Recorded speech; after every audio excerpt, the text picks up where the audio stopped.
அஸ்ஸலாமு அலைக்கும் வரஹ்மத்துல்லாஹி வபரகாத்துஹு. இனிய இஸ்லாமிய சொந்தங்களே, இன்று மைல்கல்லிலே நடைபெற்றுக் கொண்டிருக்கும் மதரசா மாணவ மாணவிகளின் அந்த ஆண்டு முடிவில் கொடுக்கக்கூடிய அந்த பரிசுகள் வழங்கப்பட்டு அந்த சிறப்பான நிகழ்ச்சி நடைபெற இருக்கிறது. அது சமயம் இப்பொழுது தொடர்ந்து இருக்கிறது. முதலிலே மாணவன் அப்துல் ரஹ்மான் அவர்கள் கிராத் ஓதி இந்த நிகழ்ச்சியை துவங்கி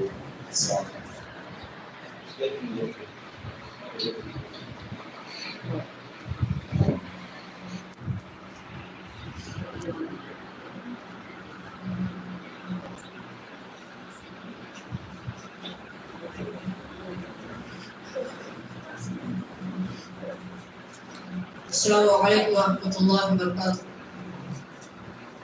أعوذ بالله من الشيطان الرجيم. سورة الضحى مكية. بسم الله الرحمن الرحيم. والضحى والليل إذا سجى ما ودعك ربك وما قلى وللآخرة خير لك من الأولى ولسوف يعطيك ربك فترضى ألم يجدك يتيما فآوى ووجدك ضالا فهدى ووجدك عائلا فأغنى فأما اليتيم فلا تقهر وأما السائل فلا تنهر وأما بنعمة ربك فحدث. سورة الكهف مكية. بسم الله الرحمن الرحيم. الحمد لله الذي أنزل على عبده الكتاب ولم يجعل له عوجا قيما لينذر بأسا شديدا من لدنه ويبشر المؤمنين الذين يعملون الصالحات أن لهم أجرا حسنا ماكثين فيه أبدا وينذر الذين قالوا اتخذ الله ولدا ما لهم به من علم ولا لآبائهم كبرت كلمة تخرج من أفواههم إن يقولون إلا كذبا فلعلك باخع نفسك على آثارهم إن لم يؤمنوا بهذا الحديث أسفا إنا جعلنا ما على الأرض زينة لها لنبلوهم أيهم أحسن عملا وإنا لجاعلون ما عليها صعيدا جرزا أم حسبت أن أصحاب الكهف والرقيم كانوا من آياتنا عجبا فضربنا على آذانهم في الكهف سنين عددا. صدق الله العظيم. السلام عليكم ورحمة الله وبركاته.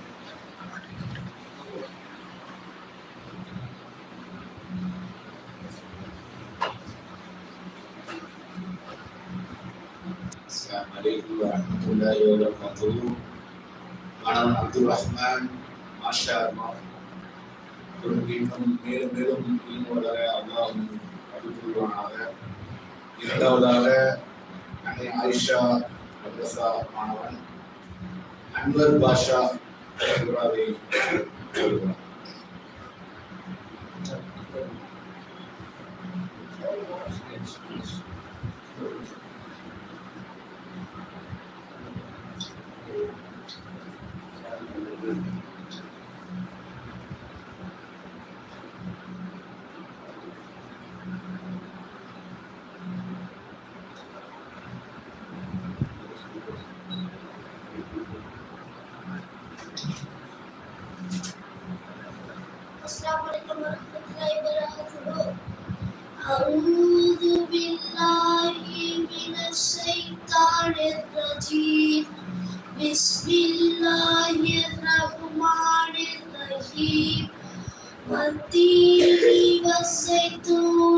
وطور سينين وهذا البلد الأمين لقد خلقنا الإنسان في أحسن تقويم ثم رددناه أسفل سافلين إلا الذين آمنوا وعملوا الصالحات فلهم أجر غير ممنون فما يكذبك بعد بالدين أليس الله بأحكم الحاكمين.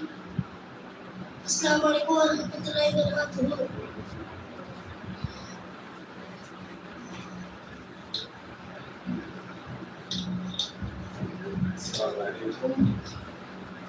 மாணவன் அன்வர் பாஷா அவர்களுக்கு மேலும் அல்லாஹ்வுடைய நாட்டத்தின்படி அதிகமான இனிமை பெற வாழ்த்துகிறோம். அடுத்ததாக ஃபாசில் சூரான் துவாவை சொல்ல வருகிறார்.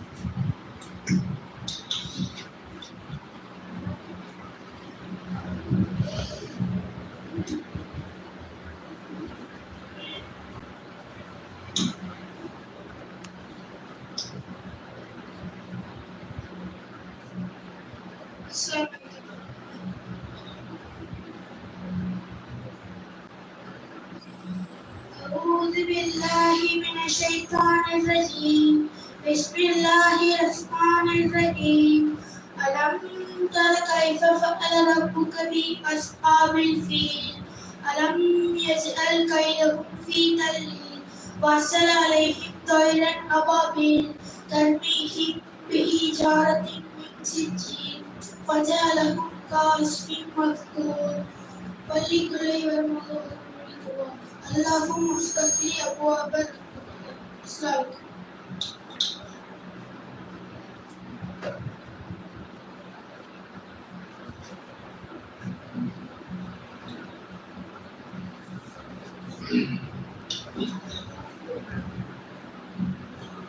மாணவன் பாஷில் அழகாக துவாவையும் சூறாவையும் ஓதி வழியுள்ளார்கள். மாஷா அல்லாஹ். அல்லாஹ்வுக்கு இன்னும் அதிகமாக அவருக்கு இனிமை தர வேண்டுகிறோம். அடுத்ததாக ஷஃபா கிராக் ஓதி வருவார்கள்.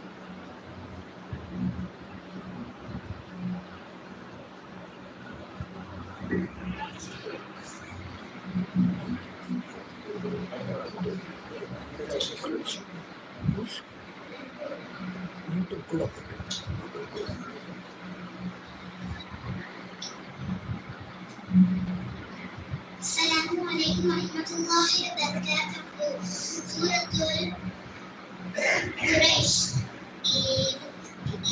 إيلاف قريش إيلافهم رحلة الشتاء والصيف فليعبدوا رب هذا البيت الذي أطعمهم من جوع وآمنهم من خوف. السلام عليكم ورحمة الله وبركاته.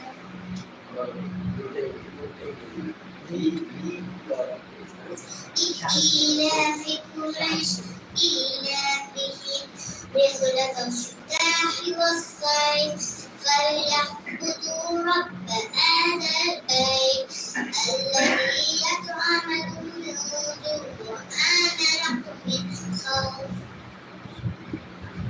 السلام عليكم ورحمة الله وبركاته.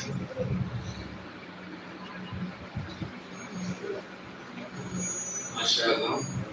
மனைவி ஷஃபா அவர்களுக்கு வாழ்த்துக்கள். அடுத்ததாக அன்சார் மாணவன் அன்சார் அவர்கள்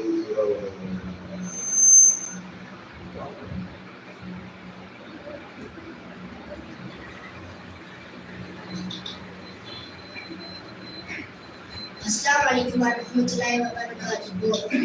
أعوذ بالله من الشيطان الرجيم بسم الله الرحمن الرحيم والعاديات ضبحا فالموريات قدحا فالمغيرات صبحا فأشرنا به نقعا فوسطنا به جمعا إن الإنسان لربه لكنود وإنه على ذلك لشهيد وإنه لحب الخير لشديد أفلا يعلم إذا بؤسر ما في القبور وأصل ما في الصدور إن ربهم بهم يومئذ لخبير.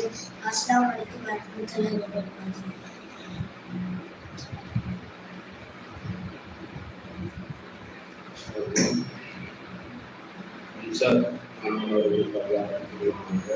அடுத்ததாக ஃபாதில் சூறாவில் துவாவும் கேட்கிறார்.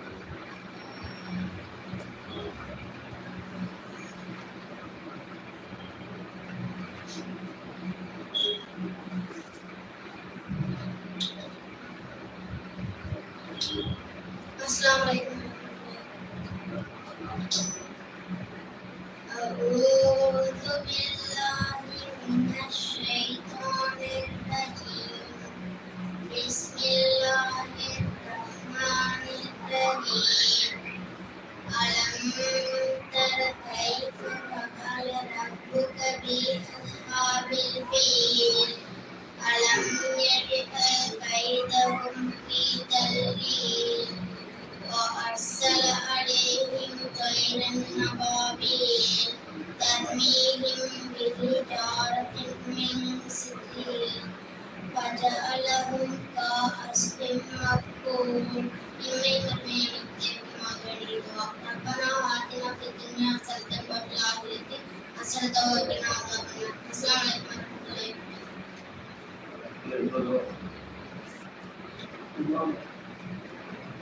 عليكم ورحمة الله ألم تر كيف بسم الله أعوذ بالله من الشيطان الرجيم. بسم الله الرحمن الرحيم.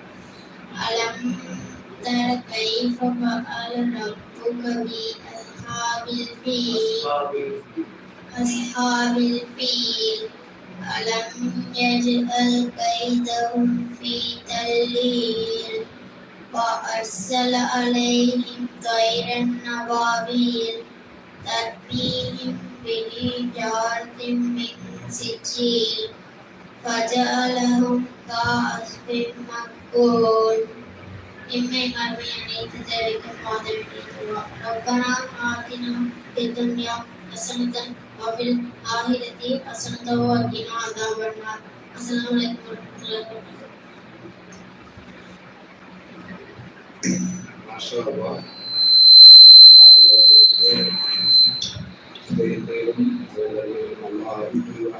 மேலும் அவர்கள் மட்டுமல்லாமல் இந்த சூரா மரணம் அந்த துவாவை மரணம் செய்து இங்கே ஊட்டி காட்டிய மாணவர் அனைவருக்கும் அதிகமான இன்மை அல்லாஹ் கொடுத்து அடிப்படைவானாக என்று பிரார்த்தனை செய்தவனாக.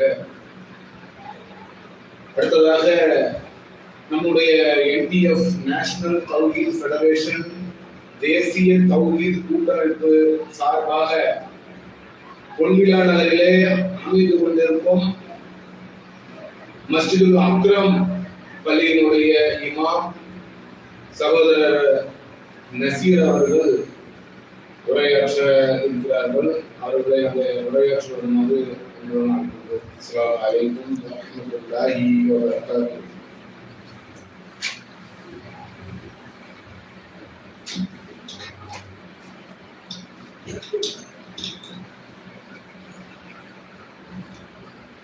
السلام عليكم ورحمة الله وبركاته. الحمد لله رب العالمين. الصلاة والسلام على رسول الكريم وعلى آله وصحبه أجمعين. أما بعد. الله خالق كل شيء وهو على كل شيء وكيل. ليس كمثله شيء. فاتقوا الله يا أولي الألباب لعلكم تفلحون. وقل ربي أدخلني مدخل صدق وأخرجني مخرج صدق وجعلني من لدنك سلطانا نصيرا رب اشرح لي صدري ويسر لي أمري واحلل عقدة من لساني يفقهوا قولي رب زدني علما. கணிதத்துக்குரிய சகோதரர்களே சகோதரிகளே மாணவ மாணவிகளே, அல்லாஹ்வின் மகத்தான பேரருளால் தேசிய தௌஹீத் கூட்டமைப்பு கோவை மாவட்டம் மைக்கேல் பேரவை சார்பாக ஆண்டு விழா மற்றும் பரிசளிப்பு நிகழ்ச்சியிலே நாம் எல்லாம் இங்கே பங்கெடுத்திருக்கின்றோம். இந்த தருணத்தில் எனக்கு கல்வியின் அவசியமும் பெற்றோர்களின் பொறுப்புகளும் என்ற தலைப்பு வழங்கப்பட்டது. பொதுவாக மதரசா படிக்கக்கூடிய மாணவிகள் இந்த பெற்றோர்களை சார்ந்து பெரும்பாலும் தலைப்பின் கீழ் பேசுவார்கள். எந்த மதரசாவில் இருக்கக்கூடிய பாடத்திட்டங்களாகட்டும் அல்லது அங்கே நிகழ்த்தக்கூடிய உரையாகட்டும், பெற்றோர்களை சார்ந்த ஒரு தலைப்பு கண்டிப்பா என்ன பண்ணுவாங்க, கொடுத்துருவாங்க. என்ன காரணம் என்றால், நம் பெற்றோர்களுக்கு தான் பொறுப்பு என்பது அதிகமானதாக இருக்கிறது. மதரசாவில் பயிலக்கூடிய மாணவ மாணவர்கள் ஒரு மணி நேரமோ அல்லது அதுக்கு குறைவான நேரமோ தான் பள்ளியில என்ன பண்ணுவாங்க, இந்த நிர்வாகத்துடைய மதரசா ஆசிரியர்களுடைய கட்டுப்பாட்டில் இருப்பாங்க. அந்த குறைந்த நேரத்தில் அவர்களுக்கு என்ன இயல்பு நாம சொல்லிக் கொடுக்க முடிகிறதோ அதோடு தான் அவர்கள் தொடர்பு இருப்பார்கள். அது அவர்களுடைய இறையச்சத்திற்கு கல்வி ஞானத்திற்கு போதுமான நேரமாக இருக்கிறதா என்று பார்த்தால் கிடையாது. பெரும்பான்மையான நேரங்கள் அவர்கள் வெளியே படிக்கக்கூடிய பள்ளிகளில் இன்னும் வீடுகளில் தான் அதிக நேரத்தை செலவழிக்கிறார்கள். இப்ப அதில் பெற்றோர்களாகிய நாம் கொஞ்சம் கவனம் எடுத்து அவர்களை சரிகாணக்கூடிய ஒரு பொறுப்பு நம்மளுக்கு இருக்கிறது. அதனாலதான் ரசூல் ஸல்லல்லாஹு அலைஹி வஸல்லம் அவர்கள் இந்த பொறுப்புடைய பட்டியலை சொல்லும் பொழுது இந்த பெற்றோர்களுக்கு முக்கியப்படுத்தி சொல்றாங்க. குல்லுக்கும் ராய் குல்லுக்கும் மஸ்ஊலுன் ரய்யத்தி, ஒவ்வொருவரும் பொறுப்பாளி, பொறுப்பு குறித்து அல்லாஹ் உங்களை விசாரிப்பார். பிள்ளைகளுடைய பொறுப்பை பற்றி பெற்ற தாயிடம் அல்லாஹ் விசாரிப்பான். அந்த பொறுப்பின் கீழ் இருக்கக்கூடிய அன்னையர்கள் அவர்கள் மீது முதலில் காட்ட வேண்டிய அக்கறை என்னவென்றால், ஒழுக்கமாக அவர்களை நாம் முதலில் வளர்த்த வேண்டும். ஒரு பழமொழி சொல்லுவாங்க, ஒழுக்கம் இல்லாத கல்வி பழுத்தும் இனிக்காத பழத்தை போல என்று ஒரு பழமொழியை நாம் கேள்விப்பட்டிருக்கிறோம். இந்த பழமொழி என்ன படிப்பனையை நமக்கு கற்றுத்தருகிறது? ஒரு பெண்ணிடத்தில் அல்லது ஒரு ஆணிடத்தில் ஒழுக்கம் என்பது இல்லை என்றால் அவர்கள் என்ன கல்வியை கற்றாலும் அது பிறரிடத்திலே, ஒரு சபையிலே, குடும்பத்திலே நமக்கு ஒரு மரியாதையை பெற்றுத்தருமா என்று பார்த்தால் பெற்றுத்தராது. அப்ப அந்த ஒழுக்கத்தை கற்றுக் கொடுக்கக்கூடிய கல்வி எங்கே கிடைக்கிறது என்பதை பெற்றோர்களாகிய நாம் முதலில் அதை சிந்தித்து பார்க்க வேண்டும். நாம் கற்றுக் கொடுக்கக்கூடிய கல்வி என்பது இன்மைக்கு மட்டுமல்ல, மரணத்துக்கு பிறகு மறுமையிலும் அது நமக்கு ஒரு நன்மையை ஏற்படுத்தக்கூடியதாக இருக்க வேண்டும். அதனால்தான் ரசூல் ஸல்லல்லாஹு அலைஹி வஸல்லம் அவர்கள் சொல்லி காட்டினார்கள், தந்தை தன்னுடைய பிள்ளைகளுக்கு கற்றுக் கொடுக்கக்கூடிய கல்விகளில் சிறந்தது எதுவென்றால் நல்லொழுக்கம் என்று சொன்னார். இந்த நல்லொழுக்கத்தை அவருடைய எதிர்கால வாழ்வை கருத்தில் கொண்டு அமைந்த பாடத்திட்டங்கள் என்ன? இஸ்லாமும் ஈமானும் மட்டும்தான். ஈமானை கொண்டு இறையச்சத்தை அவர்கள் வெளிப்படுத்தி இஸ்லாத்தில் சொல்லப்படுகிற வணக்க வழிபாடுகளை இந்த தூதர் காட்டிய அடிப்படையில் அவர்கள் அமைத்து கொண்டாலே போதும், அவர்களுக்கு இந்த ஒழுக்கம் என்பது மிக இலகுவாக கிடைக்கும்படி அல்லாஹ் இந்த இஸ்லாம் மார்க்கத்தில் நமக்கு ஏற்பாடு செய்திருக்கிறார். ரசூல் ஸல்லல்லாஹு அலைஹி வஸல்லம் அவர்களோடு சில இளைஞர்கள் குகையில் தங்கி கொண்டிருக்கிறார்கள். இந்த இளைஞர்கள் என்ன சொல்கிறார்கள் என்றால், நாங்கள் முதலில் குர்ஆனை கற்றுக்கொள்ளவில்லை, இஸ்லாத்துடைய வணக்க வழிபாடுகளை எங்களுக்கு கற்றுத்தரவில்லை. முதலாவதாக நாங்கள் கற்றுக்கொண்டது என்னவென்றால் தல்லவன் ஈமான், ஈமானைத்தான் நாங்கள் முதலாக கற்றுக்கொண்டோம். அல்லாஹ் குர்ஆனில் ஒரு வசனத்தில் சொல்கிறான், அல்லாஹ்வுடைய வசனங்கள் உங்களுக்கு கொடுக்கப்பட்டால் அல்லது நீங்கள் செவியிலே அதை கேட்டால், அல்லாஹ் என்று அந்த சிந்தனை எண்ணம் உங்களுக்கு வரும் பொழுது இரையச்சவாதிகளாக இருந்தால் உள்ளம் நடுங்கும் என்று அல்லாஹ் சொல்கிறார். பைதா துணியத்து அலைஹிம் ஆயாத்தி, அவர்களுக்கு அவருடைய வசனங்கள் ஓதும் பொழுது அந்த இரையச்சம் என்பது குறையாது, அதிகரிக்கும் என்று அல்லாஹ் சொல்கிறார். ஜாலத்துக்கும் ஈமானா, அதிகரித்து கொண்டு இருக்கும் என்ற தகவலை சூரத்துல் அன்பால் 8வது அத்தியாயத்தில் முதல் வசனமாக அல்லாஹ் பதிவு செய்கிறார். அப்ப இந்த ஈமானை கற்றுக்கொள்ளக்கூடிய பொறுப்பு என்பது பெற்றோர்களுக்கு ரொம்ப ரொம்ப முக்கியமாக இருக்கிறது. இந்த ஈமானை, இஸ்லாத்தை இறையச்சத்தோடு கற்றுக் கொடுக்கக்கூடிய இடம் இந்த பள்ளிவாசல் மதரசா. கற்றுக் கொடுக்கதான் முடியும், அவர்களை நடைமுறைப்படுத்துகிறார்களா என்று நாம் எப்படி பின்னால் சென்று பார்த்திருக்க முடியுமா? அவர்கள் ஒரு குறிப்பிட்ட வயது வரைக்கும் தான் இந்த மதரசாவோட தொடர்புல இருப்பாங்க.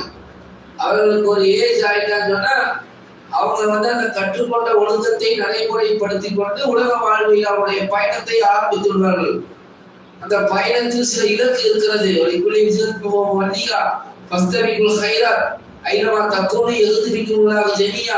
ஒவ்வொருவருக்கும் ஒரு இலக்கு இருக்கிறது, அதை கொண்டு அவர் பயணிக்கிறார்.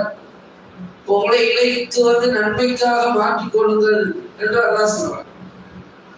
அப்ப இந்த ரசூல் ஸல்லல்லாஹு அலைஹி வஸல்லம் அவர்களோடு தங்கியிருந்த அந்த குகையில் சில இளைஞர்கள், நாங்க முதல்ல எதை கற்றுக்கொண்டோம்? ஈமானை கற்றுக்கொண்டோம். அது எங்களுக்கு இறையச்சத்தை அதிகமாக்கியது, குர்ஆன் ஓதுவதற்கான அந்த தொடர்பை ஏற்படுத்தியது. இப்படிதான் நாங்க எங்களுடைய ஈமானை வளர்த்துக் கொண்டோம் என்று அந்த இளைஞர்கள் சொல்லக்கூடிய தகவலை நாம் பார்க்கிறோம். அப்ப முதல்ல அவர்களுக்கு ஈமான் என்றால் என்ன? ஏன்னா ஈமான் தான் இஸ்லாத்துடைய அடிப்படை கல்வியை அங்கிருந்துதான் நாம் எடுக்கிறோம். இந்த நம்பிக்கையை சார்ந்து அவர்களுடைய செயல்பாடுகள் அமைய, அல்லாஹ்வின் மீது அவர்களுடைய நம்பிக்கை எப்படி இருக்கிறது, அவர்களுக்கு அல்லாஹ் குறித்து உள்ள பயம் ஏதேனும் இருக்கிறதா? அல்லாஹ் எங்க இருக்கிறான், வானத்துக்கு மேல இருக்கிறான், அதோட முடிஞ்சது குழந்தையுடைய இறையச்சல் கல்வி. அப்படி அல்ல. அல்லாஹ் என்று சொல்லும் பொழுது அவர்களுக்கு ஒரு அச்சம், ஒரு திடுக்கத்தை இந்த பெற்றோர்கள் ஏற்படுத்த வேண்டும். இன்னைக்கு ஏற்படுத்துவது கிடையாது. ஏன்னா பெற்றோர்களுக்கே அந்த அச்சம் கிடையாது. ஈமானை சார்ந்த விஷயத்துல இன்னைக்கு ரொம்ப பலவீனமாக சில பெண்கள், ஆண்கள் இருக்கிறத நாம பார்க்கிறோம். காரணம், மதரசாவில் சென்று முறையாக அந்த கல்வியை கற்றுக்கொள்வது கிடையாது. இந்த இஸ்லாம் மார்க்கத்திற்கு இறுதியாக அனுப்பப்பட்ட இறை தூதர் குறித்து அவனுடைய நேசம் எப்படி இருக்கிறது, இந்த தூதரை பின்பற்றுதல் குறித்து அவனுடைய ஆர்வம் எப்படி இருக்கிறது, அந்த தூதர் விஷயத்தில் அவனுடைய நிலை என்னவாக இருக்கிறது என்பதையெல்லாம் ஒரு பெற்றோர்கள் கூர்ந்து கவனிக்க வேண்டும். அவர்கள் சாப்பிடும் பொழுது, தண்ணீர் அருந்தும் பொழுது, வீட்டுக்குள் நுழையும் பொழுது, வெளியே செல்லும் பொழுது, அவருடைய பேச்சுவார்த்தைகள், அவருடைய உடை விஷயங்கள், இதெல்லாம் இந்த தூதர் காட்டிய அடிப்படையில் இருக்கிறதா அல்லது இஸ்லாத்திற்கு, இந்த மார்க்கத்திற்கு நேர் எதிராக இருக்கிறதா என்பதையெல்லாம் ஒரு பெற்றோர்கள் சிந்திக்க நாம கடமைப்பட்டோம். இன்னைக்கு அன்றாடம் செய்தித்தாள்களை நாம பார்க்கிறோம். சமூக வலைதளங்களில் பரப்பப்படக்கூடிய சில விஷயங்களை பார்க்கிறோம். இன்னைக்கெல்லாம் வந்து மதரசாவில் படிக்கக்கூடிய குழந்தைகள்லாம் நல்லா பாதுகாத்து கொண்டிருக்கிறான், ஓரளவு இறையச்சத்தோடு இருக்கிறாங்க. இந்த மதரசாவோட தொடர்பு இல்லாத குழந்தைகளை நீங்க பாருங்களேன், சினிமா பாட்டு என்ன, நாடக நிகழ்ச்சி என்ன, கவர்ச்சி என்ன, ஒரு லைக்குக்கு வேண்டி என்னென்ன வேலையை செய்து கொண்டிருக்கிறார்கள். இப்ப இதையெல்லாம் தான் வந்து ரசூல் ஸல்லல்லாஹு அலைஹி வஸல்லம் ஒழுக்கமாக நமக்கு சொல்லி காட்டுகிறார். எப்படி இருக்க வேண்டும், ஒரு சபையில் எப்படி இருக்க வேண்டும், அந்த தன்னடக்கம் நன்னடத்தை என்பதையெல்லாம் பெற்றோர்கள் கற்றுக்கொண்டு அவர்களுக்கு அதை நாம் வெளிப்படுத்தினால் மட்டும்தான் அவர்கள் பக்குவ வயதை அடையும் பொழுது நமக்கு ஒரு பயனுள்ள சாலிகான சதகத்துல் ஜாரியாவாக அவர்கள் மாறுவார்கள். அப்ப ஈமான் விஷயத்துல அவருடைய நிலைப்பாடு என்ன, அல்லாஹ்வை நம்புவது, தூதரை நம்புவது, இந்த மலக்குமார்கள் குறித்து அவருடைய நம்பிக்கை எப்படி இருக்கிறது, சிறு வயதுல நாம கற்றுக்கொள்ளக்கூடிய பாடங்கள். இந்த குர்ஆனை பற்றி அவர் என்ன நினைக்கிறார், பள்ளிகளில் படிக்கிற Tamil book, English, maths, science, social science மாதிரி இது ஒரு புக்கு நினைக்கிறானா? இந்த குர்ஆனோட அவன் எப்படிப்பட்ட ஒரு தொடர்பை ஏற்படுத்தி கொண்டிருக்கிறான், குர்ஆனுக்கு அவன் கொடுக்கக்கூடிய முக்கியத்துவம் என்ன? ஏன்னா இது ஒரு சின்ன விஷயத்தை நம்ம சொல்ல கடமைப்பட்டிருக்கணும். ஈமானுடைய அந்த நிலைகள் ஆறா இருக்கிறத அடிப்படை, அந்த 6 விஷயத்துல பாருங்க, குர்ஆன், இந்த குர்ஆனை நாம கையில வச்சுட்டா இவ்வளவு விஷயங்கள் நம்புறோம். இந்த இல்ம அந்த குழந்தைகளுக்கு நம்ம சொல்லி கொடுக்கணும். அல்லாஹ்வை பார்த்தது இல்லை, தூதரை பார்த்தது கிடையாது, மலக்குமார்களை பார்த்தது கிடையாது, நம்புறோம். வேதங்கள் கையில் இருக்கிறது, அதை வைத்துதான் அந்த விஷயங்களை நம்புகிறோம், அமல்கள் செய்கிறோம். மறுமை இருக்கிறது என்று நம்புகிறோம். விதிப்படி நமக்கு சூடம் நரகம் இருக்கிறது என்ற அந்த விதிமுறைகளை எல்லாம் இந்த கையில குர்ஆனை வைத்துக் கொண்டுதான் நம்புகிறோம். அதான் வேதத்திற்கு உண்டான அந்த ஒரு ஆழ்ந்த நம்பிக்கை. இந்த வேதம் கையில் வைத்துதான் உள்ளத்தால் மறைவான விஷயங்களை நம்பிக்கை கொண்டவர்களாக, நாவால் இந்த இஸ்லாம் மார்க்கத்தை ஏற்று முஸ்லீமாக தன்னை அடையாளப்படுத்திக் கொண்டு கலிமா சொன்னவர்களாக, உடலால் வணக்க வழிபாடுகளை இஸ்லாம் 5 தூண்களால் அமைக்கப்பட்ட அந்த கலிமாவை தவிர்த்து மீதமுள்ள தொழுகை, நோன்பு, ஜக்காத், ஹஜ்ஜுகளை அவன் இந்த வேதத்திற்கு கட்டுப்பட்டு செய்கிறான், நம்பிக்கை கொள்கிறான். இதுதான் அடிப்படை. இதுதான் அவன் கற்றுக்கொள்ளக்கூடிய ஆரம்ப கல்வி. இதில் நாம் தெளிவாக அவனுக்கு கற்றுக் கொடுத்தோம் என்று சொன்னால் ஓரளவு அவன் இந்த இஸ்லாம் மார்க்கத்தை புரிந்து கொண்டு தன்னுடைய வாழ்வில் நடைமுறைப்படுத்த பழகிக் கொள்வான். இது அல்லாமல் மார்க்க சட்டங்களை அவனுக்கு நாம் கற்றுக்கொள்ள வேண்டும். இஸ்லாம் கூறக்கூடிய மார்க்க சட்டங்கள் அனைத்து துறைகளிலும் இஸ்லாம் மார்க்கம் நமக்கு எப்படி எப்படி இருக்க வேண்டும், எப்படி எப்படி அதை செய்ய வேண்டும் என்ற ஒரு ஒழுங்கினத்தை, ஒரு ஒழுக்கங்களை நமக்கு கற்றுத் தருகிறது. அந்த அடிப்படையில் அவர்கள் சிறு வயதிலிருந்தே அதை நாம் 5 வளையாதது 50 வளையாதுன்னு சொல்லுவாங்க. அப்ப நாம இந்த வயசுல அவங்களுடைய மன இச்சையின்படி, அவர்களுடைய வாழ்க்கை விருப்பப்படி நாம விட்டுட்டோம்னா அவர்கள் ஒரு பக்குவ வயதை அடையும் பொழுது அவர்கள் தானாக முடிவெடுக்கக்கூடிய அந்த அதிகாரத்தை சந்திக்கும் பொழுது இதெல்லாம் அவர்களுக்கு ரொம்ப பாரதூரமாக தெரியும். ஏன்னா இஸ்லாமத்தை பொறுத்த வரைக்கும் எல்லாம் சகித்துக் கொள்ளக்கூடிய ஒரு வணக்க வழிபாடாக இருக்கிறது. தொழுகை, நோன்பெல்லாம் எடுத்துக்கிறேன், தன்னை கட்டுப்படுத்தக்கூடிய வகையில் தான் அல்லாஹ் அந்த வணக்க வழிபாடை வைத்திருக்கிறான். அப்ப அதை சிறு வயதிலிருந்தே அவர்களை பழக்க வேண்டும்.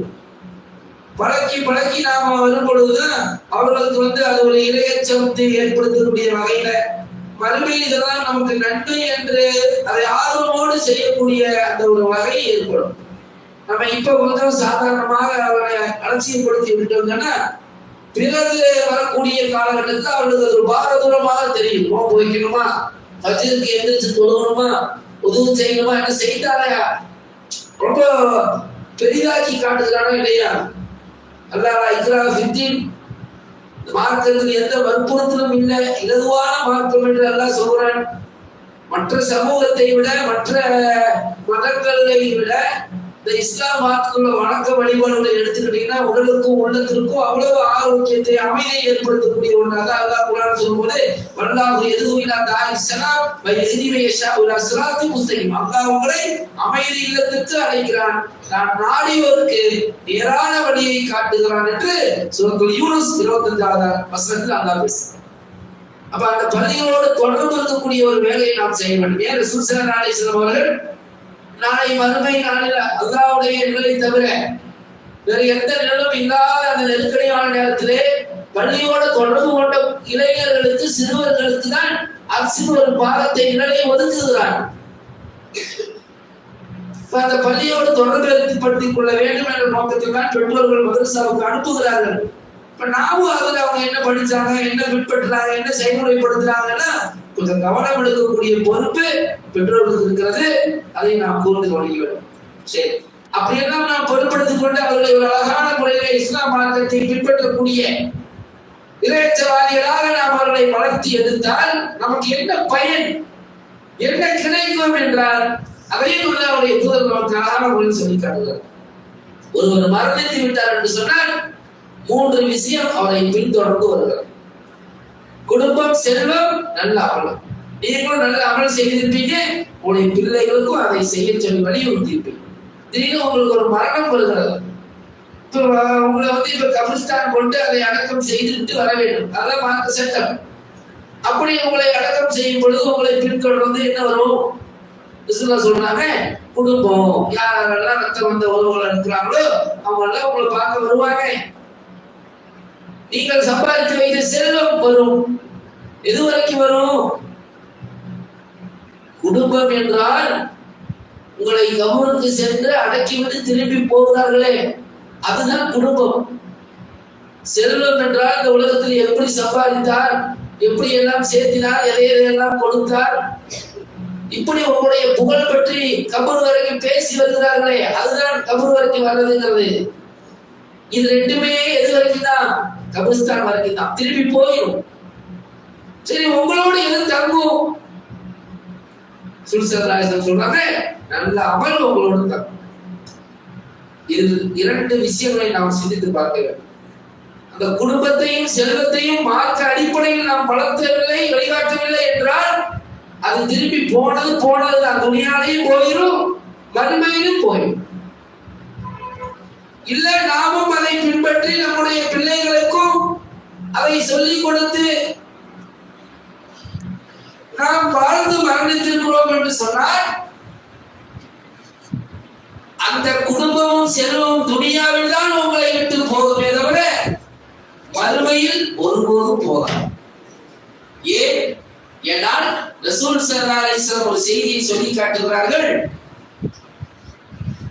3 அமல்கள் நிலையானது, நிரந்தரமானது. மண்ணறையில் உங்களோடு தங்கி மறுமை வரைக்கும் உங்களிடத்தில் வந்து பாதுகாப்பை ஏற்படுத்தக்கூடியது. என்ன? நிலையான தர்மம், பயனுள்ள கல்வி, நமக்காக பிரார்த்திக்கும் நல்ல குழந்தைகள் என்று சொன்னார். நிலையான தர்மம் என்றால் என்ன? நாம் அது நம்முடைய குடும்பத்திற்கு செய்யக்கூடிய தர்மமாக இருக்கலாம், அல்லது அல்லாஹ்வுடைய பாதையில் செலவழிக்கக்கூடிய தர்மமாக இருக்கலாம். ஒரு நன்மையை நாடி, மறுமையுடைய அந்த வெற்றியை நாடி நாம் செலவழிக்கக்கூடிய எந்த ஒரு செலவமாக இருந்தாலும் அது நமக்கு நிரந்தர தர்மத்தில் வந்து சேரும். அதே போல பயனுள்ள கல்வி. பயனுள்ள கல்வி என்றால் நாம் கற்கக்கூடிய கல்வி இந்த உலகத்தில் மட்டுமல்ல, நாம் மரணித்து விட்ட பிறகு நம்முடைய மறுமைக்கும் அது பயனுள்ளதாக இருக்கும். மார்க்கத்தை சாராமல் சில பயனுள்ள கல்வி இருக்கிறது. இப்ப கணக்கு எல்லாம் எடுத்துக்கங்க, இதெல்லாம் என்ன அடிப்படை? இந்த கணக்கை நாம் கற்றுக்கொள்கிறோம், அதன் மூலமாக நமக்கு சில விஷயங்களை, அறிவுகளை வளர்த்துக் கொள்கிறோம். இதெல்லாம் இம்மையில் நமக்கு ஒரு பயன் தானே. இம்மையில் ஒரு பயன் இருக்கிறது. இப்படி இந்த சார்ந்து மறுமையை சாராமல் துனியாவை சார்ந்து சில பயனுள்ள கல்வி இருக்கிறது. அதை கற்றுப்பவர்கள் கற்றுக் கொடுப்பவர்களுக்கு அல்லாஹ் கூலி வழங்குகிறான். என்ன கூலி? இந்த கூலி துனியாவோடு முடிந்துவிடும், 4 நாள் மறுமையில் வழங்குவான். ஆனால் மறுமைக்காக நாம் பயன்படுத்தக்கூடிய கல்வி என்பது அல்லாஹ் கண்டிப்பாக நிச்சயமாக அதை தருவேன் என்று சொல்றான். அதான் உங்களுக்கு ஒன்று தெரிந்தால் அதை பிறருக்கு கற்றுக் கொடுங்கள் என்று சொல்றான். என்னிடத்திலிருந்து ஒரு செய்தி உங்களுக்கு கிடைத்தாலும் கூட அதை பிறருக்கு கற்றுக் கொடுங்கள். அதை சொல்லிவிட்டு அல்லாஹ்வுடைய தூதர் இன்னும் சில இடங்களில் சொல்லி காட்டுகிறார்கள், அந்த கல்வி என்பது நான் சொல்லாததாக இருக்கக்கூடாது, நான் வழிகாட்டாதாக இருக்கக்கூடாது. என்னிடத்தில் சொல்லாத ஒன்றை யார் எடுத்து சொல்றாரோ அந்த செயல் மறுக்கப்படும். பின்னால் அவர்களுக்கு அல்லாஹ் நரகத்தை எச்சரிக்கை செய்திருக்கிறார்கள். அந்த பயனுள்ள கல்வி என்பது தூதர் காட்டிய அடிப்படையில் இருக்க வேண்டும். அதான் நாம் முதலில் சொன்ன ஈமான் இஸ்லாத்தை சார்ந்த கல்விகள், நபிகளார் ஸல்லல்லாஹு அலைஹி வஸல்லம் அவர்கள் காட்டி தந்த அடிப்படையில் உள்ள மார்க்க சட்டங்கள், வாழ்க்கை முறைகள், இதை நாம் பயனுள்ள கல்வியாக கற்றோம் என்று சொன்னால் நாமும் கற்று நம்முடைய குழந்தைகளுக்கு அதை கற்றுக் கொடுக்கும் பொழுது இந்த துனியாவில் வேணால் குடும்பம் நம்மை விட்டு போகலாம், ஆனால் மறுமையில் அல்லாஹ் போன குடும்பத்தை நம்மோடு வந்து ஒன்று சேர்த்துவான். அப்ப துனியாவின் குடும்பமும் நாம் சம்பாதித்த செல்வமும் போய்விட்டதே என்று கவலைப்பட வேண்டாம். ஏன்? அது அழகான முறையில் மார்க்கம் காட்டிய அடிப்படையில் இருந்தது என்று சொன்ன நிச்சயமாக அது உங்களை மறுமையில் உங்களை விட்டு போகாது. அது அல்லாஹ் நிரந்தரமாக உங்களை பின்தொடர்ந்து வரக்கூடிய ஒரு வாக்கியத்தை ஏற்படுத்துவான். குடும்பமும் அப்படித்தான், நீங்கள் செய்த செலவினங்கள் தர்மங்களும் அப்படித்தான். அப்படி செய்யும் பொழுதுதான் உங்களுக்காக பிரார்த்திக்கக்கூடிய 3வது நன்மையாக இருக்கக்கூடிய, நிரந்தரமாக இருக்கக்கூடிய, சரக்கத்துல் ஜாரியாவாக இருக்கக்கூடிய இந்த குழந்தைகளை நாம் உருவாக்கி விட்டு போக வேண்டும். இன்னைக்கு கொஞ்சம் சிந்திச்சு பாருங்க, இந்த 3 செயல்களுக்கு கிடைக்கக்கூடிய இடம் எங்க இருக்கு? நிரந்தர தர்மம், பயனுள்ள கல்வி, தனக்காக பிரார்த்திக்கும் நல்ல குழந்தைகள். இந்த 3 செயல்பாடுகளை ஒரே இடத்தில் பெறக்கூடிய இடம் எது? துனியாவில் ஒரே கல்ல 3 மாங்காய் சொல்லுவாங்களா இல்லையா? நாம் சேர்த்துக்கிற பள்ளிகளிலா, ஸ்கூல்லையா, காலேஜ்லையா, அல்லது பொருளாதாரத்தை நோக்கமாக கொண்டு இவன் செல்கிற இடங்களிலா, அல்லது சில நேர மகிழ்ச்சிக்காக விளையாட்டுக்காகவும் சுற்றுலாக்காகவும் ஒதுக்குகிறானே அந்த இடத்திலா? எந்த இடத்தில் கிடைக்கிறது? இந்த 3 ஒன்று சேர பள்ளிவாசல் மட்டும்தான் கிடைக்கும்.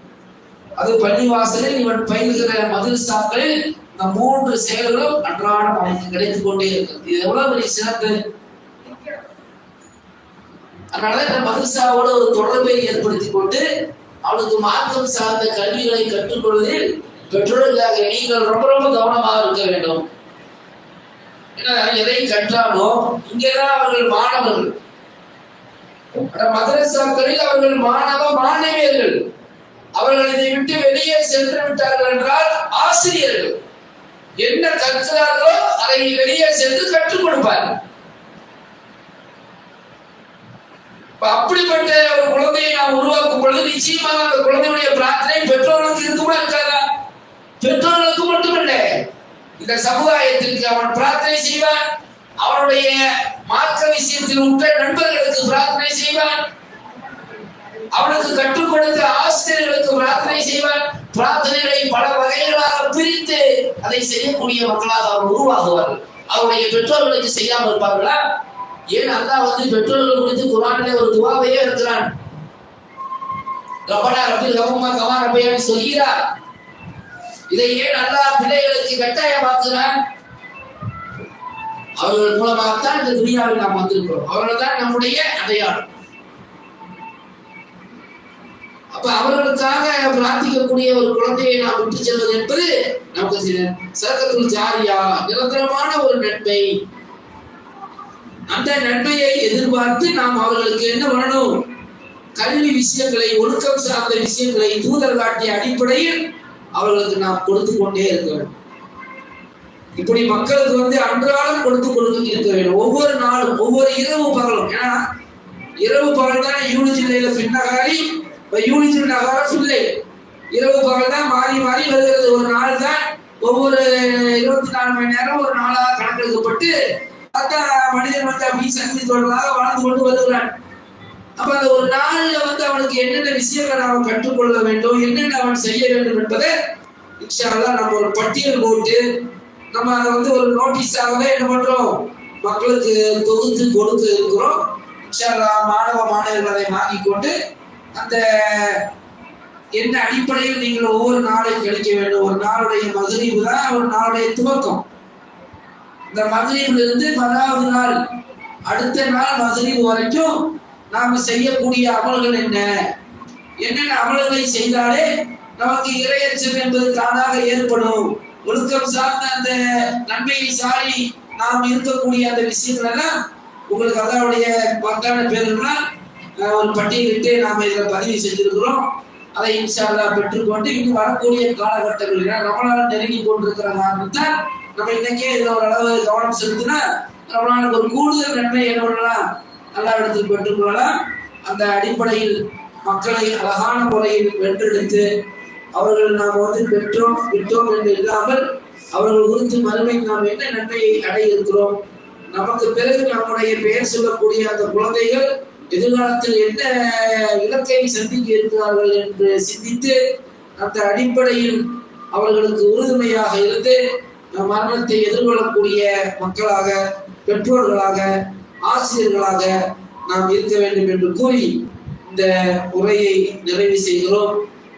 ஆஹிர் தஅவானா அல்ஹம்துலில்லாஹி ரப்பில் ஆலமீன். அஸ்ஸலாமு அலைக்கும் வரஹ்மத்துல்லாஹி வபரகாத்துஹு.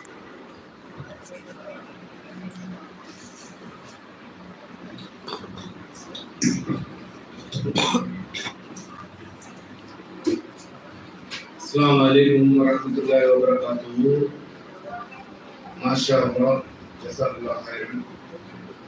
அதாவது என்னுடைய பொன்விழா நகர் கிளையினுடைய இமாம் நசீர் அவர்கள் தனிய முறையிலே கல்வியின் அவசியத்தையும் அந்த கல்வியை எப்படி பெற்றுக்கொள்கிறோம், எந்த அளவிலே பெற்றுக்கொள்கிறோம், அந்த கல்வியை பெறுவதற்கான இடம் என்ன, அந்த கல்வியை பெற்றால் எந்த மாதிரியான நன்மைகளை இம்மையிலும் மறுமையிலும் நாம் அடைந்திருக்கின்றோம் என்பதை மிக சுருக்கமாக சொல்லியிருக்கிறார்கள். அந்த விஷயத்தை மாணவர்கள் கேட்டு அமல்படுத்தும்படி கேட்டுக்கொண்டு இந்த உரையை நிகழ்த்திய அழகாக உரையை நிகழ்த்திய அந்த நசீர் அவர்களுக்கு நன்றியை தெரிவித்துக் கொள்கிறோம். அஸ்ஸலாமு அலைக்கும். அடுத்தபடியாக என்னுடைய மாணவ மாணவிகள் அழகிய முறையிலே சூறாவையும் கிராந்தியும் ஓதிய அந்த மாணவ மாணவிகளுக்கு இப்பொழுது பரிசுகள் வழங்கப்படுகிறது. இன்ஷா அல்லாஹ் அதை தலைவர், துணைத் தலைவர், செயலாளர் மற்றும் இதர நிர்வாகிகள் கொடுக்க உள்ளார்கள். அது இப்பொழுது நடைபெறுகிறது. இன்ஷா அல்லாஹ்.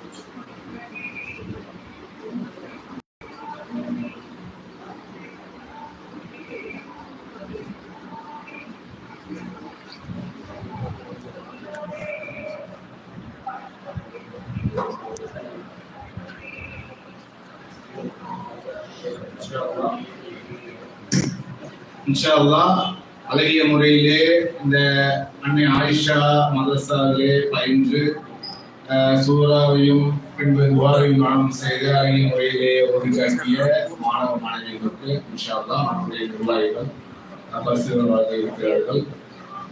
அதன்படி முதலாவதாக அன்வர் பாஷா அவர்களுக்கு நம்முடைய செயலாளர் அவர்கள் இப்பொழுது பரிசுகளை வழங்க இருக்கிறார். செயலாளர் நசீர் அவர்கள் பரிசுகளை வழங்க இருக்கிறார்.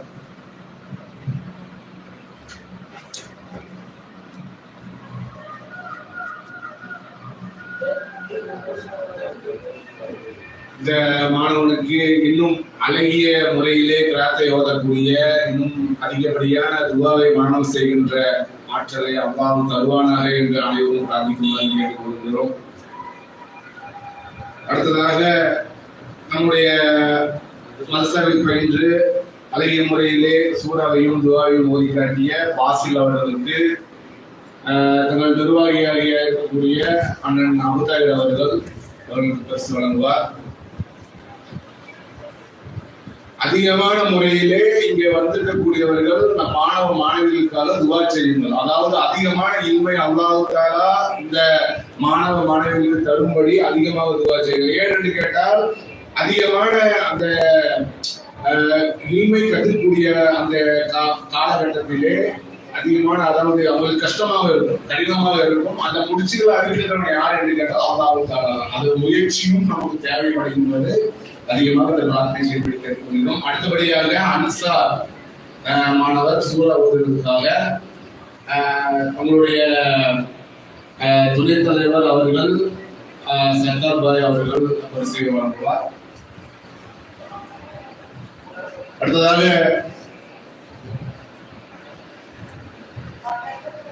அடுத்தபடியாக உங்களுடைய மஸ்ஜித் அக்ரம் இமாம் நசீர் சகோதரர் அவர்கள்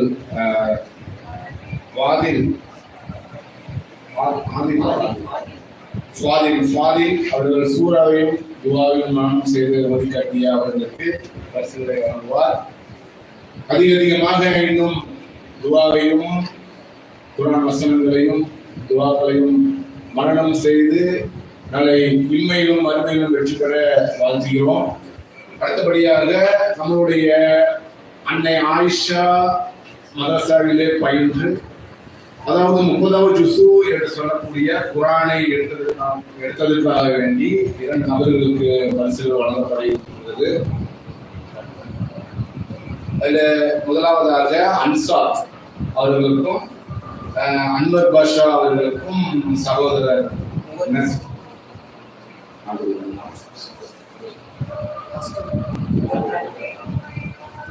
நமது மைல்கல் கல்வி ஜமாத்துடைய தாயாக இருக்கக்கூடிய இக்பால் அவர்கள் அன்சாத் அவர்களுக்கும் கூடுதல் பரிசாக, அதாவது 30 ஜூஸ்களை 30ஆம் ஜூஸ் அவர்கள் எடுத்ததற்காக இந்த பரிசு வழங்கப்படுகிறது. அடுத்த பரிசு அவருக்கு அன்சர் பாஷா, அன்வர் பாஷா. அல்ஹம்துலில்லாஹ். அடுத்ததாக சூரா ஓதியதற்காக சஃபா வர்லியா அவர்களுக்கு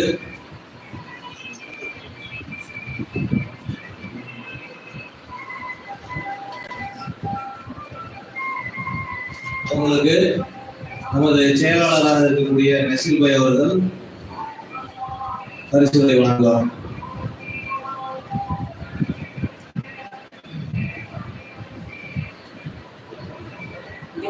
அல்ஹம்துலில்லாஹ்.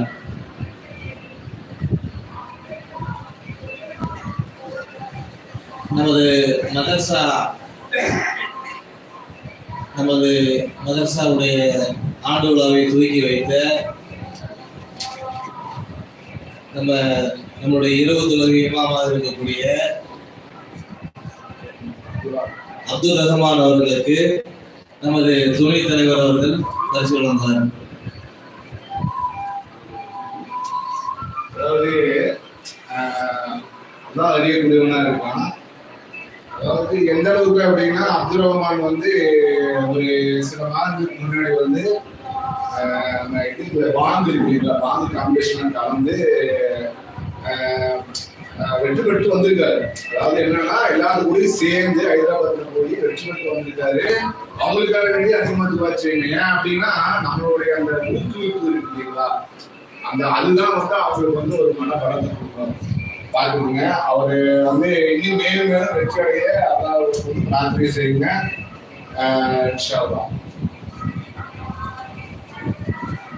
அடுத்ததாக நமது மைல்கல் கல்வி பேரவருடைய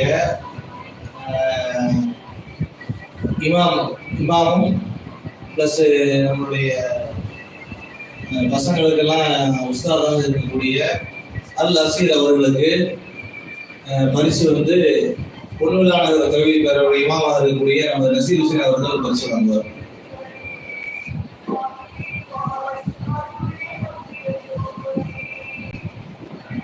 அல்ஹம்துலில்லாஹ். முடிவுரையாக இக்பால் அவர்கள் சிறிது 10 நிமிடம் அவர்கள் உரையாற்றுவார்.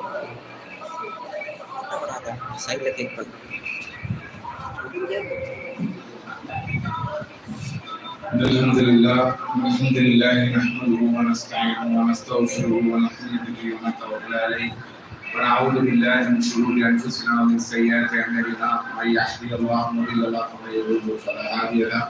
Ashhadu an la ilaha illallah wahdahu la sharika lahu wa ashhadu anna Muhammadan abduhu wa rasuluhu amma ba'd.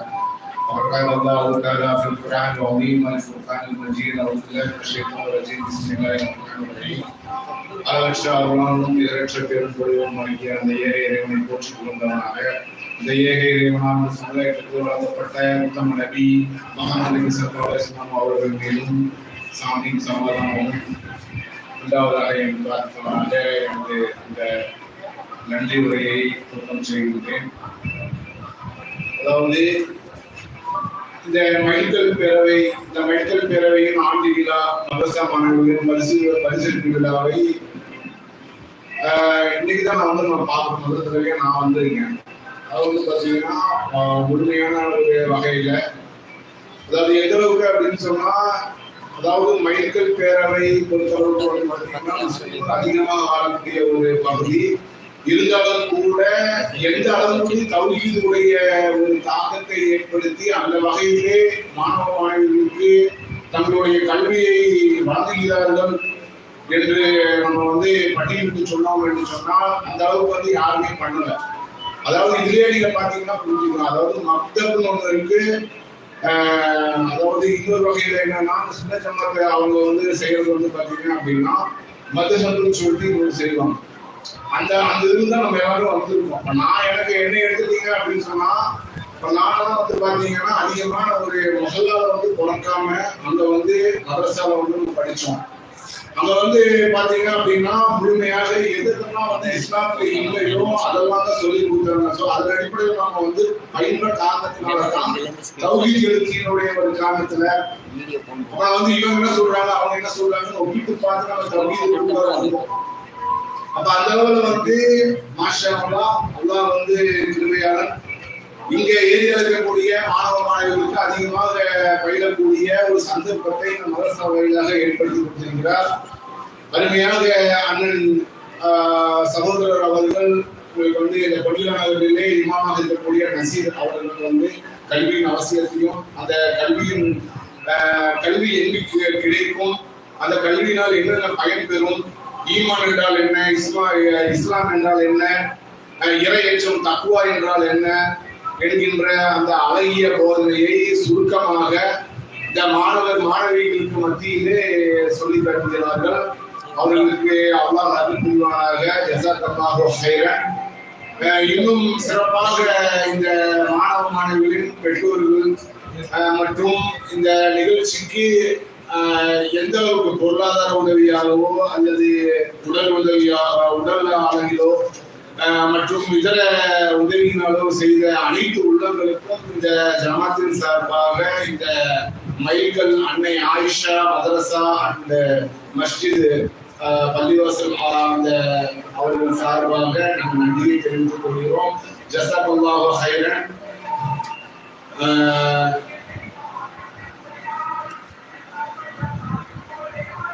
இன்னும் ஒரு 5 நிமிஷம் சொல்லிட்டு அஸ்ஸலாமு அலைக்கும் வரஹ்மத்துல்லாஹி வபரகாத்துஹு.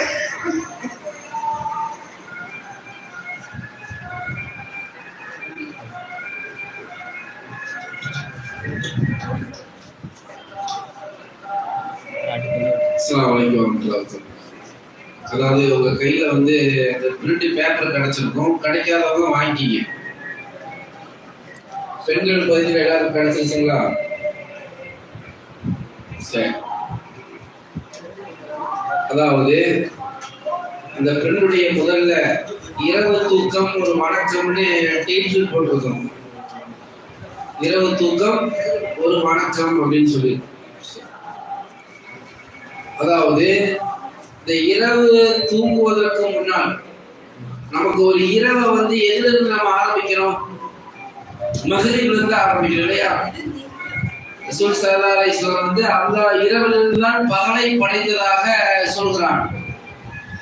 முதல்ல இந்த உலகத்தில் படைக்கப்பட்டது எது? இரவு, பிறகு பகல், பிறகு உயிரினங்கள், பல வஸ்துக்கள் அனைத்தையும் படைத்துவிட்டு ஆதம் அலைஹிஸ்ஸலாம் அவர்களை அல்லாஹ் படைத்ததாக திருக்குர்ஆன் சான்று வருகிறது. அந்த இரவிலிருந்து இந்த உலகம் படைக்கப்பட்ட காரணத்தால் ஒரு நாளுடைய துவக்கமாக இரவைத்தான் ரசூல் ஸல்லல்லாஹு அலைஹி வஸல்லம் அவர்கள் நமக்கு சொல்லி காட்டுகிறார்கள். அந்த இரவு தொடங்கக்கூடிய நேரம் என்பது மக்ரிப்.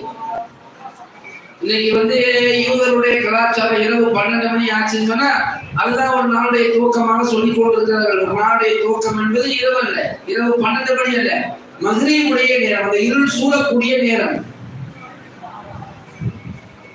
அப்ப அந்த சூரியன் மறையக்கூடிய அந்த நேரத்திலிருந்து நாம் எதை கணக்கெடுக்கிறோம் என்றால் மக்ரிபுடைய பாங்கு. உங்க கையில வந்து அந்த பேப்பர் இருக்கும், அதுல முதல் பக்கத்தை விட்டுருங்க, இரண்டாவது பக்கத்தை எடுத்துருங்க, மூன்றாவது பக்கம் எடுத்தீங்கன்னா ஒரு பேஜ் ஒண்ணு மேல போட்டிருக்கும், இறை நம்பிக்கையாளருடைய ஒரு நாள் அப்படின்னு தலைப்பு போட்டிருப்பாங்க. அப்ப மக்ரிபு தான் அந்த நாளுடைய துவக்கமாக இருக்கிறது. அப்ப அந்த துவக்கத்தை நமக்கு வந்து வெளிப்படுத்துவது என்ன? மக்ரிபுடைய பாங்கு. இந்த மக்ரிபுடைய பாங்கு சொல்லக்கூடிய சத்தத்தை முகல்லாவில் இருக்கக்கூடிய பல மக்கள் கேட்கத்தான் செய்யறாங்க. அப்ப இந்த பாங்கு சொல்லும் பொழுது உள்ள சட்டங்கள் என்ன? முதல்ல நம்ம எங்கிருந்து நம்முடைய அந்த ஒழுக்கங்களை கற்றுக்கொள்ள வேண்டும். இஸ்லாத்துடைய அடிப்படையை, இறையச்சத்தை, நன்மைகளை, அந்த எதிர்பார்ப்புகளை நாம் எப்படி கற்றுக்கொள்ள வேண்டும் என்பதற்கு அடிப்படை இந்த பாங்கு. ரசூல் ஸல்லல்லாஹு அலைஹி வஸல்லம் சொல்றாங்க, பாங்கு சொல்லும் பொழுது அமைதியா இருக்கிறாங்க. பாங்கு சொல்லும் போது அமைதியா இருங்க, பேசாதீங்கிறாங்க. யார் முஅத்தின் பாங்குடைய அழைப்பை கேட்டு அதை திருப்பி கூறுகிறார்களோ அவர்களுக்கு அல்லாஹ் சுவனத்தை தந்து விடுகிறான். இது எவ்வளவு பெரிய செய்தி! இப்ப இந்த பாங்கை நாம் கேட்கும் பொழுது அமைதியை நாடி முஅத்தின் சொல்வது போல திருப்பி சொல்லி பிறகு அந்த பாங்கிற்கு பதில் சொல்வது. இதுல 2 துவா தான் போட்டிருக்கிறோம். ஆனா ரசூல் ஸல்லல்லாஹு அலைஹி வஸல்லம் 4 துவா சொல்றாங்க. முதல் துவா என்ன? கலிமா. பாங்கு முடிஞ்சா பாங்கு சொல்லும் பொழுது அதையே திருப்பி சொல்றோம். அந்த ஐயால் ஸலா என்ற வார்த்தைக்கும் ஐயால் ஃபலா என்ற வார்த்தைக்கும் கேட்கும் போது நாவல வளர்த்த இல்லா பில்லா, இது தெரியும் நமக்கு அடிப்படை. சரி, பாங்கு சொல்லி முடிந்த உடனே நாம் என்ன துவாவை சொல்ல வேண்டும் என்றால் நிறைய பேர் இன்னைக்கு என்ன பண்றாங்க? அல்லாஹ் ரப்பஹாதி கொண்டு சொல்லிட்டு விட்டுறாங்க. ஆனா அது மட்டுமல்ல, 4 பிரார்த்தனை செய்ய வேண்டும். முதல்ல கலிமா, அஷ்ஹது அல்லா இலாஹ இல்லல்லாஹ் வ அஷ்ஹது அன்ன முஹம்மதன் அப்துஹு வ ரசூலுஹு. இல்ல அஷ்ஹது அல்லா இலாஹ இல்லல்லாஹ் வ வஹ்தஹு லா ஷரீக லஹு அஷ்ஹது அன்ன முஹம்மதன் அப்துஹு வ ரசூலுஹு. இந்த பிரார்த்தனையை பாங்கு சொல்லி முடிந்த உடனே முதலாவது நாம சொல்ல வேண்டும் கலிமா. இரண்டாவது ஸலவாத். ஸலவாத் என்பது எல்லாருக்கும் நமக்கு தெரியும், ஆனா சொல்வது கிடையாது. அல்லாஹும்ம ஸல்லி அலா முஹம்மத் வ அலா ஆலி முஹம்மத் கமா ஸல்லைத அலா இப்ராஹீம் வ அலா ஆலி இப்ராஹீம் இன்னக ஹமீதும் மஜீத். அல்லாஹும்ம பாரிக் அலா முஹம்மத் வ அலா ஆலி முஹம்மத் கமா பாரக்த அலா இப்ராஹீம் வ அலா ஆலி இப்ராஹீம் இன்னக ஹமீதும் மஜீத். பிரார்த்தனை 2. அடுத்து மூன்றாவதாக ரசூல் ஸல்லல்லாஹு அலைஹி வஸல்லம் பிரார்த்தனை கற்றுகிறார்கள். அலைஹி பில்லாஹி ரப்பன் வ பி முஹம்மதர் ரசூலன் வ பி இஸ்லாமின் தீனா. அந்த ஒரு பிரார்த்தனையை நமக்கு கற்றுத்தராங்க. இதை என்ன பண்ணுங்க? பாங்கத்துக்கு பிறகு சொல்லுங்க, அல்லாஹ்வை இறைவனாகவும் இந்த தூதரை வந்து நபிகள் நாயகத்தை தூதராகவும் இஸ்லாம் மார்க்கத்தை வந்து இயற்கையான மார்க்கமாகவும் நான் ஏற்றுக்கொள்கிறேன் என்று சாட்சி சொல்வேன். அடுத்தது 4வதாகத்தான் அல்லாஹ் ரப்பகாதி தௌஹீதி தாமதி வஸலாத்து காயிமா ஆத்தி முஹம்மது வஸீலத்தல் கலிலத்து வபஸு மகாம மஹ்மூத் அலி வாத்தா. இந்த 4 பிரார்த்தனை கடமையான ஒவ்வொரு 5 வேளை தொழுகைக்கு அழைக்கக்கூடிய பாங்கிற்கு பிறகு நாம் சொன்னோம் என்று சொன்னால் அது இந்த குர்ஆனோடு, குர்ஆன் காட்டிய அடிப்படையில் இறையச்சத்தோடு வாழ்வதற்கு இது ஒரு வழியை நமக்கு காட்டும். இதை நம்மளால முடியும். இந்த அலட்சியமா நம்ம கடந்து போறோம். நீ இன்ஷா அல்லாஹ் நீ வரக்கூடிய மகிழ்வு இந்த அலட்சியம் நமக்கு இருக்கக்கூடாது. அதைத்தான் கையில பிரிண்ட் அவுட்டாக நம்ம கொடுத்துருக்கிறோம். சரி, அடுத்த பேப்பர் திருப்புங்க. Page number 2. இதுல பாருங்க, எதற்காக பாங்கு கேட்கிறோம்? தொழுவதற்காக. தொழுவதுடைய அடிப்படை என்ன? உணவு சொல்வது. அந்த உணவு செய்யக்கூடிய நேரத்துல என்னென்ன சொல்ல வேண்டும், பிஸ்மில்லா சொல்லி உருவம் செய்து அழகான முறையில் உருவம் செய்துவிட்டு அப்ப மீண்டும் நாம கலிமாவை சொன்னோம்னா நிச்சயமாக அல்லாஹ் அவர்களுக்கு என்ன பண்ணுகிறான், சூனத்தை தந்து விடுகிறான். அவர் 2 ரக்காத்து தொழுது விட்டார் என்று சொன்னால் 8 வாசல் வழியாக சூனம் போகக்கூடிய பாக்கியத்தை அல்லாஹ் தருகிறான். எவ்வளவு சிறப்பு பாருங்க. இந்த சூனம் குறித்து இந்த இஸ்லாம் மார்க்கம் நம்ம எவ்வளவு அழகாக வழிமுறைகளை காட்டுகிறது. பிஸ்மில்லா சொல்லி ஒழுங்கு செய்யறோம். ஒழுங்கு செய்து முடிந்த பிறகு அஷ்ஹது அல்லா இலாஹா இல்லல்லாஹ் வஹ்தஹு லா ஷரீக லஹ் அஷ்ஹது அன்ன முஹம்மதன் அப்துஹு வ ரசூலுஹு என்று அந்த ஷஹாதத்தை நாம் சொல்லும் பொழுது அல்லாஹ் நமக்கு சூனத்தை கடமையாக்குறான். 2 ரக்காத் உடனே தொழுதுட்டோம்னா அல்லாஹ் 8 வாசல் வழியாக சூனம் செல்லக்கூடிய ஒரு வாய்ப்பு. இதைத்தான் ரசூல் ஸல்லல்லாஹு அலைஹி வஸல்லம் வந்து என்ன பண்றாங்க, பிலால் ரலியல்லாஹு அன்ஹு கேட்கிறாங்க, உங்களுக்கு வந்து சூனத்துடைய காலடி செருப்பு ஓசை கேட்டனே, என்ன காரணத்துக்காக அல்லாஹ் உங்களுக்கு வளர்க்கிறான்னு சொல்லும்போது அந்த பிலால் என்ன சொல்றாங்க, நான் எப்போ ஒழுங்கு செஞ்சாலும் 2 ரக்காத்து தொழுதுருவேன். அதை நான் ஆரம்பிச்சது இப்போ வரைக்கும் விட்டதே இல்லை, அந்த அதுக்காக இருக்குமோ என்று அவர்கள் கேட்கிறார்கள். அப்ப அந்த அளவுக்கு அந்த நன்மை குறித்து நாம இன்ஷா அல்லாஹ் கொஞ்சம் அலட்சியமா இருக்கணும். அதே போல அது மட்டும் அலட்சியம் இல்லை, அப்படி நாம தொடர்ந்து ஒவ்வொரு தொழுகைக்கு பிறகு அப்படி செய்தாலே ஒரு நாளைக்கு 12 ரக்காத்து உபரியான தொழுகை தொழுவதற்கு வாய்ப்பு கிடைச்சிடும். ஆனால் சொல்றாங்க, யார் உபரியான ஒரு நாளில் 12 ரக்காத்து தொழுகிறார்களோ அவர்களுக்கு சூனத்தில் ஒரு மாளிகை, சூனத்தில் இடம், சூனத்தில் மாளிகை, 8 வாசல் வழியாக போகக்கூடிய சிறப்பு. நீ நம்ம தொழுகையே ஆரம்பிக்கல, நீ ஜமாத்தை பின்பற்றி தொழுகவே இல்லை, அதுக்குள்ள அல்லாஹ் எவ்வளவு சிறப்புகளை இந்த சூனத்துக்கு நமக்கு பதிவாக்குகிறான் என்று பாருங்க. அடுத்தது தக்பீர் கட்டியவுடன் இமாமை பின்பற்றி அந்த தொழுகையில் தக்பீர் கட்டுவது, ருக்கு செய்வது, அதே நேரத்தில் சஜ்தா செய்வது, ருக்குவிலிருந்து எழுவது, இந்த ஒரு ரக்காத்துல என்னென்னலாம் சொல்றோமோ அந்த சிறப்பை எல்லாம் நம்ம போட்டுக்கணும். என்னென்ன பிரார்த்தனை செய்யணும், அது நபி வழிபடி செய்யணுங்கிற சட்டத்தை எல்லாம் நாம இதில் பதிவு செய்திருக்கிறோம். அதை இன்ஷா அல்லாஹ் பார்த்துங்க. அடுத்தது 5, 6, 7 வரைக்கும் பார்த்தீங்கன்னா அந்த அத்தையாருடைய பிரார்த்தனை வரைக்கும் பதிவு செஞ்சிருக்கோம். அடுத்தது 8வது சலாம் சொல்லக்கூடிய முறை. அடுத்தது தொழுகையில் சஜ்தா வசனம் ஓதும் போது என்ன சொல்ல வேண்டும்ங்கிற பிரார்த்தனை.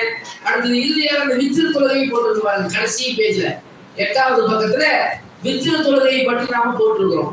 இந்த வித்ரு தொழுகையை பொறுத்த வரைக்கும் ஒரு சட்டம் இருக்குது. என்ன தெரியுமா, ரசூல் ஸல்லல்லாஹு அலைஹி வஸல்லம் 1 ரக்காத்தாவது வித்ரு தொழுகைங்கிறாங்க. எல்லாருடைய தொழுகை 8, 7, 9, 11, 13 தொழுதுக்கிறாங்க. நம்மிடத்துல சொல்லும் போது 1வது தொழுதுக்குங்க. அல்லாஹ் ஒற்றையானவன், ஒற்றையை விரும்புகிறான். 1 ரக்காத்தாவது நீங்க என்ன பண்ணுங்க, அந்த வித்ரு தொழுகைங்கிறாங்க. வித்ரு நாம தொழுகிறோம், ஆனா ஒரு சில சட்டங்களை அங்க ஃபாலோ பண்ணுவது கிடையாது. ரசூல் ஸல்லல்லாஹு அலைஹி வஸல்லம் வித்ருடைய ஸலாத்தை முடித்து விட்டார்கள் என்று சொன்னால் அந்த இடத்தில் அமர்ந்து எங்கேயும் திரும்பாமல் யாரிடத்தில் பேசாமல் ஒரு 3 பிரார்த்தனையை செய்வார்கள். அதை நாம போட்டுருக்கோம். கடைசி பக்கத்துல பாத்தீங்கன்னா சுபான மலக்கில் குத்தூர், சுபான மலக்கில் குத்தூர் என்று 3 முறை சொல்லுவாங்க. 3வது முறை சத்தமாக சொல்லுவாங்க, சுபான மலக்கில் குத்தூர் ரப்புல் மலாயிகத்து வருவது என்று 3வது முறை சத்தமாக சொல்வது. இப்ப அந்த சுன்னத்தை நாம் என்ன பண்ணணும், ஃபாலோ பண்ணணும். அதோட இந்த ஒரு நாள் இதெல்லாம் மாறி வர்றது எதுக்கு, நமக்கு 5 வக்து தொழுகை வந்து இந்த மார்க்க சட்டத்தை எப்படி ஃபாலோ பண்ணணுங்கிறத தான் நாம தொழுகை குறித்து ஒரு பட்டியலாக போட்டிருக்கிறோம். பெண்கள் வீட்டில் தொழுதாலும், சிறுடைய பெண் குழந்தைகளை வீட்டில் வச்சு தொழுதாலும் இதே சட்டத்தை நீங்க என்ன பண்ணுங்க, ஃபாலோ பண்ணுங்க. அடுத்து ஃபர்ஸ்ட் பேஜுக்கு வந்துருங்க. இப்ப தொழுகை முடிஞ்சது. அடுத்து என்ன, இரவு தூங்குவது வந்து கட்டாயம் வந்து ஒவ்வொருவருக்கும் எவ்வளவு தேவை, அது எவ்வளவு பெரிய அமைதியை ஏற்படுத்துகிறதா நமக்கு தெரியும்.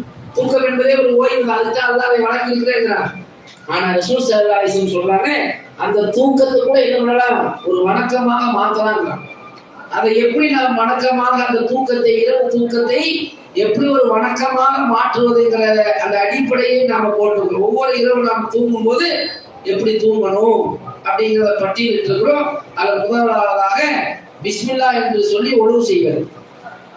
எப்படி கடமையான தொழுகைக்கு பிஸ்மில்லா என்று ஒழுங்கு செய்கிறோமோ அதே மாதிரி இரவு தூங்கும் பொழுது, சாப்பிட்ட பிறகு தூங்கும் பொழுது பிஸ்மில்லா என்று சொல்லி ஒழுங்கு செய்து விட்டு தூங்க செல்வோம். ஏன் வந்து பிஸ்மில்லா என்று சொல்லி ஒழுங்கு செய்யணும், ரசூல் ஸல்லல்லாஹு அலைஹி வஸல்லம் பாருங்க தூக்கத்தையும் தொழுகையும் எப்படி கம்பல் பண்றாங்க பாருங்க. மக்ரிபுக்கு பிறகு தூங்காதீங்கிறாங்க, இஷாவுக்கு பிறகு நேரமா போய் தூங்கிடுங்கிறாங்க. ஏன், மகரிபுக்கு பின்னாடி போய் தூங்கிட்டீங்கன்னா இஷா கிடைக்காது, இஷாக்கு பின்னாடி தூங்காம இருந்தா ஃபஜ்ர் கிடைக்காது. அப்ப கான்செப்ட் ஒரு நாள் இரவு பகல் முழுவதும் என்ன நோக்கம் என்றால் தொழுகை தான், வணக்க வழிபாடு தான். இந்த இரவு படத்திலே அதுக்குதான். அந்த நாள்ல நாம் சரியாக இருக்கிறோமா, சட்டத்தோட இயங்குகிறோமா என்பதை சிந்திப்பதற்கு தான் இந்த வழிமுறையை நம்ம நிர்வாகம் சார்பாக ஏற்பாடு செய்து வந்திருக்கிறோம். அதே மாதிரி பிஸ்மில்லாஹ் சொல்லி உதவி செய்துவிட்டு, இது முதல் சட்டம். இரண்டாவது சட்டம், உறங்கக்கூடிய இடம் பாயா அல்லது பெட்டில் படுக்கிறீங்களா, சோபால படுக்கிறீங்களா அல்லது கட்டால் தரையில நீங்க படுத்தாலும் சரி, பிஸ்மில்லா என்று விரும்புகளை 3 முறை தட்டுவது. எந்த முறை உறங்குறோமோ அந்த இடத்தை போர்வையை வைத்தோ துண்டை வைத்தோ பிஸ்மில்லா என்று சொல்லி 3 முறை கட்ட வேண்டும். இது இரண்டாவது சட்டம். அடுத்து மூன்றாவது சட்டம், இது கை இணைத்து சூரத்துல் நாஸ், ஃபலக், இக்லாஸ் என்ற முஅவ்விதாத் பாதுகாக்கக்கூடிய அத்தியாயங்களை நாம் ஓத வேண்டும். ஓதி உடம்பில் இயன்ற வரை என்ன பண்ணணும், தடவி கொள்ள வேண்டும்.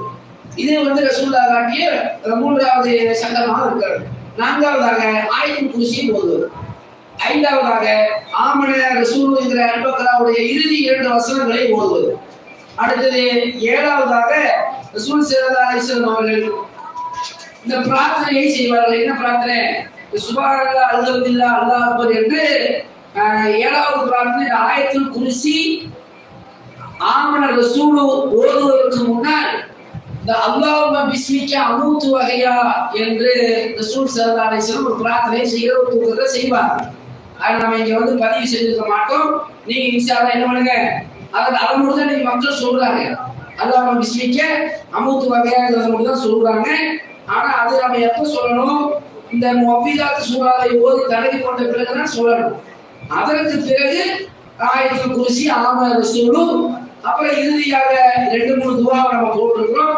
ஆனா இறுதியாக ஒரு துவா போட்டிருக்கோம் பாருங்க, அல்லாஹும்ம அஸ்லம்து வஜ்ஹி இலைக். அந்த பிரார்த்தனையை வலது பக்கம் திரும்பி வலது கை வலது கன்னத்தில் வைத்து இறுதியாக அந்த பிரார்த்தனையை சொல்லி நீங்க உறங்கீங்கன்னு சொன்னா, நாம் உறங்குக்கு எந்திரிக்கிற வரைக்கும் நமக்கு அந்த இரவு தூக்கம் ஒரு வணக்கமாக மாறிடும். பிறகு அல்லாஹ் நமக்கு என்ன பண்ணுவான், இரவு தூங்கியதற்கும் வணங்கிய கூலி, பகலில் எழுதி தொழுவதற்கான ஒரு பதிவைத்தான் உங்களுக்கு கொடுத்திருக்கிறோம். இன்ஷா அல்லாஹ் வரக்கூடிய காலகட்டத்தில் நடைமுறைப்படுத்தி நன்மை அடையக்கூடிய மக்களாக அல்லாஹ் மனைவியாக்கி விடுவாங்க. வாஹ்